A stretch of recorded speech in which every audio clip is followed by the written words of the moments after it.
I mean, everybody thought this was such a great thing to do, so they were all excited to be involved in it. Monterey is very groovy, man. This is something, man. This is our generation, man. All you people, we're all together, man. It's groovy.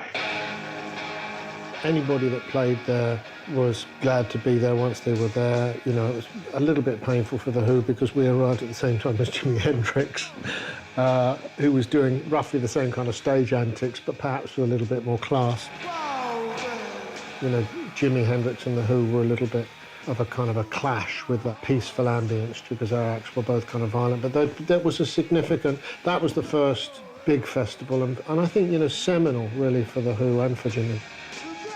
There was Monterey showing that you could stage and organize a festival of this size where you did have white rock and roll bands, but also you had Ravi Shankar, Otis Redding. I mean, a lot of the people that went to Monterey had never seen probably a black artist on stage because the crowd was predominantly white. So it really was groundbreaking in terms of the eclecticism of the bands. Monterey was significant in the way that not just music was presented or performed or that people gathered, but rather in the context of somebody buying a ticket and going to a show and thinking, something is happening here and we don't know what it is. There's something happening here. What it is ain't exactly clear.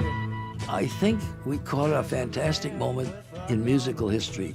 It caught that wave just at the right time. And it was like a revolution. There was nothing, before that, there was nothing like that involving popular music. What they were saying was, get your ass together because it's serious. And music had never been serious before. And of course it bit, you know, that, and it changed everything. It changed not just the music, but it changed our lives. There's battle lines being drawn, but nobody's right if everybody's wrong.